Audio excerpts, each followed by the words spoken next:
మాజీ మంత్రి రామరెడ్డి దామోదర్ రెడ్డికి ఘనంగా నివాళులర్పించారు సీఎం రేవంత్ రెడ్డి. ఆయన లేని లోటు నల్గొండ జిల్లా ప్రజలకు తీరదని అన్నారు. కొడంగల్ పర్యటన నుంచి నేరుగా రామరెడ్డి దామోదర్ రెడ్డి ఇంటికి వెళ్లిన ముఖ్యమంత్రి ఆయన మృతదేహానికి పుష్పగుచ్చాలుంచి నివాళులర్పించారు. దామోదర్ రెడ్డి కుటుంబ సభ్యులను పరామర్శించి ధైర్యం చెప్పారు CM Revanth Reddy. MLA colony నివాసం నుంచి సూర్యాపేటకు దామోదర్ రెడ్డి పార్థివ దేహాన్ని తరలిస్తున్నారు. ఈ రోజు సూర్యాపేటలో ప్రజల సందర్శనార్థం ఉంచనున్నారు. రేపు స్వగ్రామంలో అంత్యక్రియలు నిర్వహిస్తారు.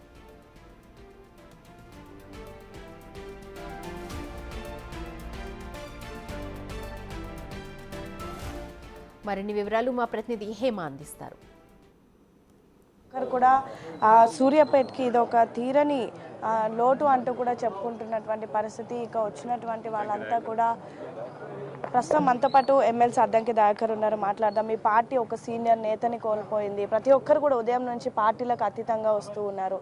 నల్గొండ జిల్లాకి ఇది ఒక తీరని లోటుగా చెప్తున్నారు. ఎలా చూస్తారు ఈరోజు మరణాన్ని? అంటే ఒక సీనియర్ లీడర్ అనేది మామూలు అంశం, కానీ ఒక లెజెండరీ పొలిటీషియన్ ఆయన. అంతేకాకుండా ఎంతోమందికి ఇన్స్పిరేషన్గా ఉన్న నేత. అన్ని పార్టీలతో కూడా రాజకీయ వ్యతిరేకత ఎవరితో ఉన్నా, ఏ పార్టీతో ఉన్నా కూడా కమ్యూనిస్టులు సైతం ఆయనను ప్రేమించే గుణం ఉన్న వ్యక్తి. సో సుదీర్ఘకాల రాజకీయ చరిత్రలో ఎన్నో ఉద్యమాలకు ఆయన అవకాశం ఇచ్చిన, ముఖ్యంగా తెలంగాణ మూమెంట్లో వారు కాంగ్రెస్ పార్టీ నుంచి కూడా పనిచేసిన పరిస్థితి నాకు తెలిసి. నేను జాయింట్ యాక్షన్ కమిటీలో కూడా ఉన్నప్పుడు కోదండరామ్ గారితో కలిసి, అంతకంటే ముందు ఎవరు మాట్లాడినప్పుడు కూడా తెలంగాణ గురించి అసెంబ్లీలో మాట్లాడిన ఒక డేర్ అండ్ డాషింగ్ ఫైర్ బ్రాండ్గా ఆయనకు దామోదర్ రెడ్డి గారికి ఒక మంచి పేరున్నది.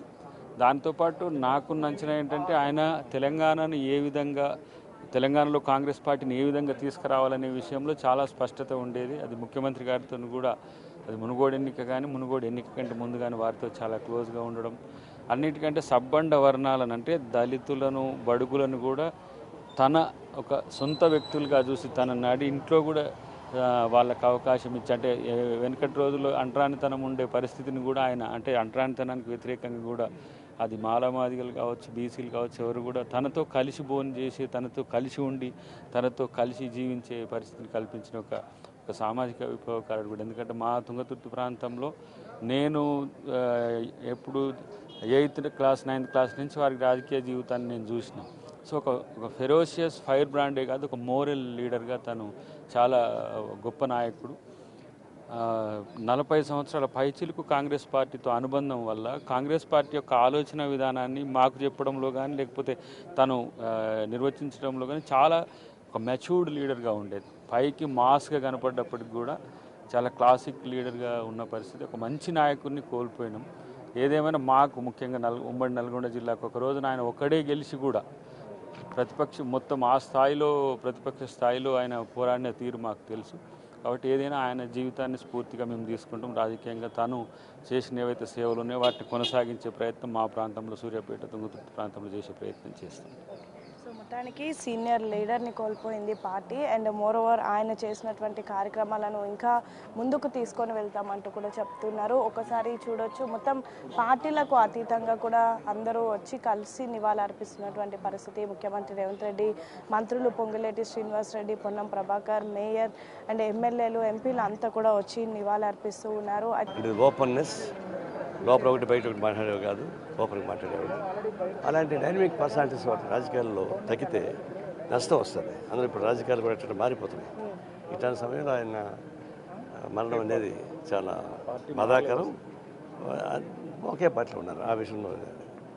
వాళ్ళు ఎప్పుడు కమ్యూనిస్టులకి సపోర్ట్గా, నాకు ఎప్పుడు మంచిగా సపోర్ట్ చేసేవాళ్ళు. వారి మరణం పట్ల అక్కడ సంతాపం తెలియజేస్తున్నాను.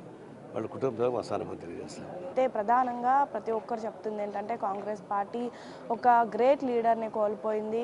కాంగ్రెస్ పార్టీలో ఎన్ని ఒడుగుదొడుగులు వచ్చినప్పటికీ కూడా కాంగ్రెస్ పార్టీని వీడలేదు. సేమ్ టైం ఒకానొక సందర్భంలో కాంగ్రెస్ బీఫామ్ ఇవ్వకపోయినప్పటికీ ఇండిపెండెంట్గా నిలిచారు, కానీ వేరే పార్టీలో చేరలేదు. అదే సమయంలో పెద్ద ఎత్తున టీడీపీ హవా ఉంది, టీడీపీలోకి వెళ్తే మంత్రి పదవి ఇస్తామని చెప్పినప్పటికీ కూడా ఆయనకి కాంగ్రెస్ పార్టీ పైన ఉన్నటువంటి అభిమానం, గౌరవం వల్ల అయితే కనీసం వేరే పార్టీలోకి కూడా వెళ్ళలేదు. ప్రస్తుతం సూర్యాపేట ఇన్ఛార్జ్గా చేస్తూ ఉన్నారు. అండ్ ఇది నల్గొండ ప్రజలకు ఒక తీరని శోకంలో ముంచి ఇదొక చేదు వార్తనైతే ప్రతి ఒక్క కాంగ్రెస్ నేత చెప్తున్నటువంటి పరిస్థితి. వీడియో జర్నలిస్ట్ వినోద్తో Hema, Big TV, Banjara hills.